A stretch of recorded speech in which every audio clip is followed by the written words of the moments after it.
안녕하세요, 5학년 친구들. 벌써 국어 가교과서의 마지막 단원 4단원입니다. 4단원 겪은 일을 써요. 1, 2차 시. 주제는 호응 관계를 생각하며 겪은 일이 드러난 글 읽기입니다. 국어 교과서 124쪽에서 131쪽입니다. 교과서와 필기도구가 준비됐으면 시작해 봅시다. 단원 도입입니다. 교과서는 124쪽에서 125쪽이에요. 여러분 교과서의 그림 속 상황을 보고 글쓴이는 문장을 쓸 때 무엇을 고려해야 할지 생각해 봅시다. 사파를 같이 한번 살펴볼게요. 윤서야, 뭐 하니? 며칠 전 아빠와 있었던 일을 글로 썼는데 친구들이 댓글을 달아주어서 읽고 있었어요. 주찬이의 댓글이에요. 재미있게 잘 읽었어. 동생 머리를 쇳덩어리로 표현한 부분이 재미있었어. 그런데 별로 좋아 보였다는 별로 좋아 보이지 않았다로 바꿔야 어울릴 것 같아. 주찬이가 제가 실수한 부분을 알려주었어요. 고맙다고 댓글을 써야겠어요. 그렇구나. 이렇게 매체를 활용하니 친구들이 쓴 글도 쉽게 읽을 수 있고 다른 친구들의 생각도 알아볼 수 있어서 좋구나. 우리 한번 같이 생각해 봅시다. 엄마는 윤서가 쓴 글과 댓글을 보고 무엇이라고 말했습니까? 네. 매체를 활용해서 글을 쓰니 좋다고 했습니다. 윤서의 글에 주찬이는 어떤 댓글을 달았나요? 그렇죠. 글에 대한 생각을 쓰고 문장 성분의 호응이 잘못된 것을 알려주었습니다. 글쓴이는 문장을 쓸 때 무엇을 고려해야 할까요? 맞습니다. 문장 성분의 호응을 고려해야 합니다. 또 문장 표현이 적절한지 고려해야 합니다. 이번 단원에서 배울 학습 목표를 살펴봅시다. 단원은 4, 겪은 일을 써요. 배울 내용은 문장 성분의 호응 관계를 생각하며 겪은 일이 잘 드러나게 글을 써 봅시다. 무엇을 배울까요? 호응 관계를 생각하며 겪은 일이 드러난 글 읽기, 문장 성분의 호응 관계 알기, 겪은 일이 드러나게 글쓰기, 매체를 활용해 겪은 일이 드러나는 글쓰기, 우리 반 글 모음집 만들기입니다. 단원의 학습 계획을 세워봅시다. 여러분은 무엇을 알고 있나요? 문장 성분이 무엇인지 아마 알 거예요.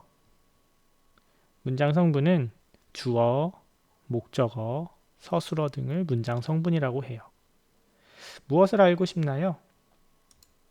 문장 성분의 호응 관계에 대해 더 잘 알고 싶습니다. 또 매체를 활용해 의견을 나누는 방법을 알고 싶습니다. 또 무엇을 하고 싶나요? 친구들과 함께 글 모음집을 만들어 보고 싶습니다. 이런 단원 학습 계획을 세워봤습니다. 자, 교실 곳곳에 숨겨진 문장 성분 쪽지를 찾아 한 문장으로 완성해 봅시다. 놀이 방법은 선생님께서 미리 여러 가지 문장 성분을 적은 쪽지를 숨겨둡니다. 예를 들면 주어, 선생님이, 목적어, 밥을, 서술어, 달리다 와 같이 문장 성분을 적은 쪽지를 각각 만들어두고 숨겨둬요. 제한 시간 동안 모둠원들이 쪽지를 찾습니다. 찾은 문장 성분 가운데에서 우리 모둠에 필요 없는 쪽지는 다시 숨겨서 다른 모둠에서 쓸 수 있도록 합니다. 이렇게 문장 성분 쪽지를 찾아 한 문장으로 완성하는 놀이예요. 아마 여러분들 교실이 아니라 집에서 원격으로 수업에 참여하는 친구들은 가족과 함께 놀이 방법을 활용해서 해도 좋겠습니다. 한번 해보세요. 자, 오늘 수업 시간에 함께 배울 내용입니다. 호응 관계를 생각하며 겪은 일이 드러난 글을 읽을 수 있다입니다. 교과서는 124쪽에서 131쪽이에요. 교과서 126쪽을 봅시다. 문장 성분의 호응 관계에 대해 배운 내용을 떠올리며 다음을 먼저 해결해 볼게요. 배가 한번 출발하겠는데요. 이 부분을 같이 살펴보면 되겠습니다. 문장 성분이 무엇인지 아나요? 네, 알고 있으면 다음 섬으로 가면 되고요. 아니요, 모르는 친구들은 다시 한번 살펴보면 되겠어요. 다시 살펴볼게요. 문장 성분은 주어, 목적어, 서술어와 같이 문장을 구성하는 부분이에요. 윤서가 책을 읽는다와 같이 윤서가 주어에 해당하는 부분, 책을 목적어에 해당하는 부분, 읽는다 서술어에 해당하는 부분, 이 각각의 주어, 서술어, 목적어를 문장 성분이라고 합니다. 잘 알겠나요? 자, 그러면 해결했어요를 타고 와서 다음 섬으로 가봅시다. 잘못된 점을 찾을 수 있나요? 주찬이는 어제 책을 3시간 동안 읽는다. 어디가 좀 어색하지 않나요? 네, 그렇죠. 주찬이는 어제 책을 읽었는데 뒤에 서술어가 어제와 어울리지 않네요. 주찬이는 어제 3시간 동안 읽었다로 고쳐야 어색하지 않은 바른 문장이 되겠습니다. 자, 두 번째 문장을 한번 볼게요. 할머니가 잠을 잔다. 그렇죠. 높임의 대상에 따라 서술어가 달라져야겠죠? 또 주어에 할머니가 라고 하지 않고 우리 높임어를 사용해서 할머니께서 잠을 주무신다 라고 고쳐야 바른 문장이 되겠습니다. 다음 문장을 또 살펴볼까요? 키와 몸무게가 늘었다. 네, 몸무게는 늘었다라는 게 어색하지 않은데 키가 늘었다라는 말은 조금 어색하지 않나요? 이렇게 주어와 호응하는 서술어가 각각 다를 때에는 나눠서 표현을 해줘야 되겠습니다. 키가 자라고 몸무게가 늘었다. 이런 식으로 표현해주면 되겠어요. 자, 이제 문장 성분의 호응 관계를 잘 이해했으니까 이제 글을 한번 읽어보도록 해볼게요.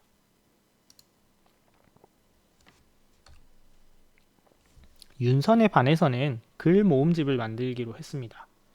문장 성분의 호응 관계를 생각하며 윤서가 쓴 나만 미워해를 읽고 물음에 답해 봅시다. 선생님과 함께 글을 읽어보도록 할게요. 여러분들은 화면을 봐도 되고 교과서를 참고해도 되겠습니다. 그러면 읽기 시작해 볼게요. 나만 미워해. 졸려. 어제 저녁에 방에서 컴퓨터를 하는데 졸음이 밀려온다. 안방으로 가서 가만히 누워 있는데 내 동생 용준이가 나를 툭툭 치며 장난을 걸어왔다. 나는 용준이가 또 덤빌까봐 용준이 손을 잡고 안 놓아주었다. 그러다가 그만 내 눈에 쇳덩어리가 쿵 하고 부딪혔다. 아야! 나는 너무 아파서 눈물을 글썽였다. 그랬더니 용준이가 혼날까봐 따라 울려고 그랬다. 나는 결코 용준이를 아프게 한 적이 없는데도 말이다. 야, 네가 왜 울어? 그때였다. 아버지께서 눈을 크게 뜨며 진윤서, 너 왜 동생 울려? 하고 큰 소리를 내셨다. 나한테만 뭐라고 하시는 아버지를 이해할 수 없었다. 나는 화가 나서 울며 내 방으로 들어가 침대에 누웠다. 치, 나한테만 뭐라고 하고. 용준이가 문을 똑똑 두드렸다. 누나야, 문 열어봐. 싫어. 나는 앞으로 용준이와 놀아주지 않겠다고 다짐했다. 한참 있다가 어머니께서 오셨다. 문을 열어보라고 하시는데 어머니의 표정이 별로 좋아 보였다. 나는 혼이 날까봐 살짝 문을 열었다. 윤서야, 너 좋아하는 연속극 해. 일기 쓸래요. 그때 안방에서 아버지가 불렀다. 윤서야, 이리 와봐. 나는 입을 쭉 내밀고 절대 앉기 싫다는 표정으로 아버지 옆에 앉았다. 왜 울었어? 잘못은 용준이가 했는데 저만 야단 맞아서요. 서러웠니? 네. 윤서가 다 컸다고 아빠가 쉽게 생각했어. 미안하구나. 용준이 너 이리 와. 아버지의 호령에 용준이가 똥 마려운 아이처럼 쭈뼛쭈뼛 다가왔다. 누나, 미안. 용준이가 씩 웃으며 나를 쳐다보았다. 웃음이 나오려는 것을 참고 아버지 쪽으로 얼굴을 돌렸는데 아버지께서 손으로 하트 모양을 만들고 계셨다. 그만 웃음이 피식 웃어버렸다. 아버지께서도 웃으셨다. 내 마음이 녹아버렸다. 윤서야, 연속극 보고 가. 그냥 일기 쓸래요. 그래, 알았다. 나는 내 방으로 들어와서 일기를 썼다. 역시 가족은 가족이구나. 이런 것이 가족의 정이지. 자, 함께 이야기를 읽어보았는데요. 어땠나요, 여러분? 우리 물음을 함께 해결해가면서 이야기 내용도 같이 파악을 해봅시다. 첫 번째 물음이에요. 윤서가 겪은 일은 무엇인가요? 네, 맞습니다. 동생과 장난치다가 아버지께 혼나고 서러웠지만 금방 마음이 풀렸습니다. 파란 문장이 바른 문장이라고 생각하나요? 왜 그렇게 생각하나요? 파란 문장은 이거예요. 어제 저녁에 방에서 컴퓨터를 하는데 졸음이 밀려온다 라고 했어요. 뭔가 어색하죠? 왜 어색한가요? 그렇죠. 문장 성분의 호응이 바르지 않기 때문이에요. 어제 저녁과 시간을 나타내는 말이죠. 어제 저녁. 그 다음에 밀려온다 라는 서술어는 호응이 바르지 않습니다. 물음 2-2예요. 문장 성분의 호응이 바르게 이루어지도록 어떻게 고쳐야 할까요? 네. 졸음이 밀려온다가 아니라 졸음이 밀려왔다 라고 고쳐야 바르게 이루어지겠죠. 물음 3. 파란색 문장처럼 문장 성분의 호응이 바르지 않은 문장을 찾아 밑줄을 그어보세요 했어요. 자, 선생님이 미리 찾아버렸네요. 문을 열어보라고 하시는데 어머니의 표정이 별로 좋아 보였다. 바르지 않은 문장이죠. 어떤 점이 잘못되었나요?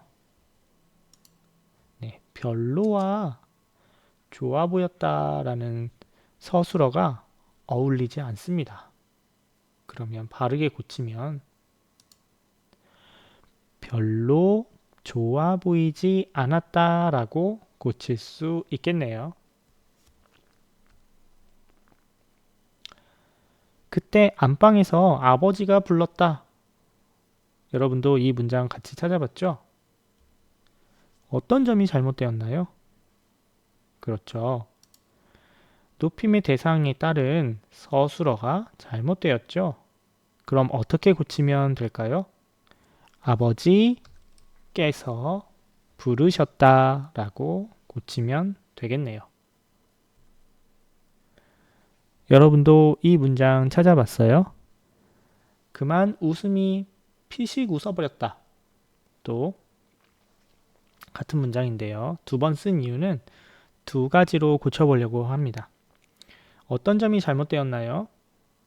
그렇죠. 주어와 서술어의 호응이 어색합니다. 웃음이 피식 웃어버렸다. 어색하죠?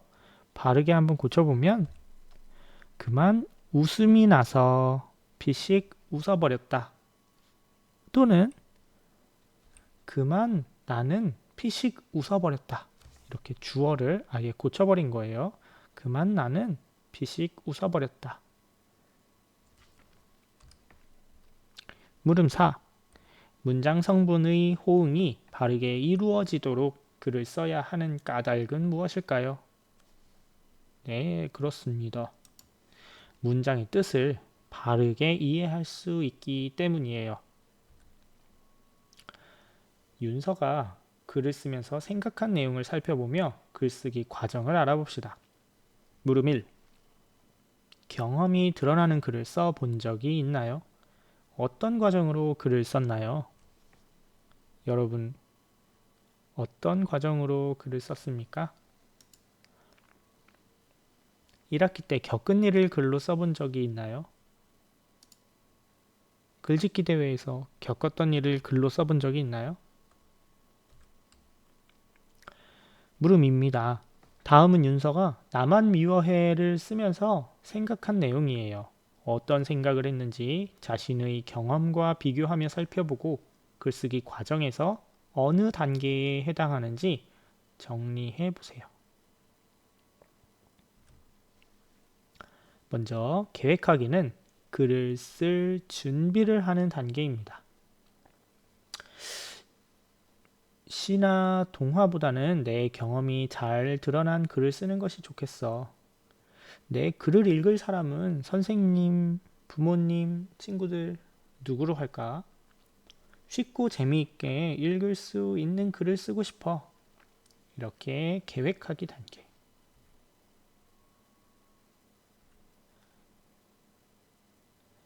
다음 단계는 내용 생성하기 단계입니다.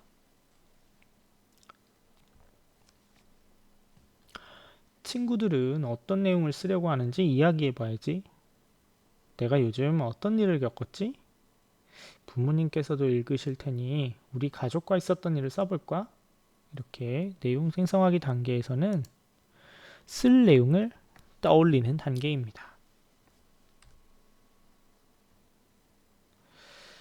일이 있었던 차례대로 글을 쓸까? 아니면 일이 일어난 생긴 까닭, 내 느낌, 화해한 일 세 부분으로 나눠 쓸까? 이 내용은 끝부분에 써야 할 내 생각이 잘 드러날 것 같아. 쓸 내용 가운데에서 비슷한 내용을 묶어볼까? 이렇게 이 친구가 처음과 가운데와 끝부분을 여기저기 한번 움직여 보려고 하는 거죠. 어떤 단계일까요? 내용 조직하기 단계. 내용 조직하기의 단계는 쓸 내용을 나누는 단계입니다. 다음, 대화 내용을 실감나게 쓰면 읽는 사람이 더 흥미롭게 읽을 수 있을 거야. 용준이 모습을 좀 더 재미있게 표현해보자. 읽는 사람이 관심을 보일 만한 제목으로 무엇이 좋을까? 이 친구가 이제 드디어 펜을 잡고 쓰기 시작하네요. 어떤 단계일까요? 표현하기 단계입니다. 이 단계에서는 직접 글을 쓰는 단계예요. 다음, 문장을 좀 더 간결하고 정확하게 쓰려면 어떻게 고쳐야 할까? 읽는 사람이 이해하기 어려운 내용은 없을까? 문장 성분의 호응이 바르지 않은 부분이 없나 살펴봐야지. 어떤 걸 고치려고 하는 단계인데요. 이 단계는 고쳐쓰기 단계이며 글을 고치는 단계입니다.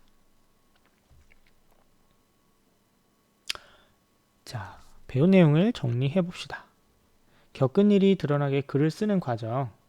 첫 번째, 계획하기, 내용 생성하기, 내용 조직하기, 표현하기, 고쳐쓰기의 단계를 거쳐 글을 쓸 수 있습니다. 우리 다음 시간에는 문장 성분의 호응 관계를 알아보도록 해봅시다. 오늘은 여기까지입니다. 수고한 여러분들. 다음 시간에 만나요. 안녕.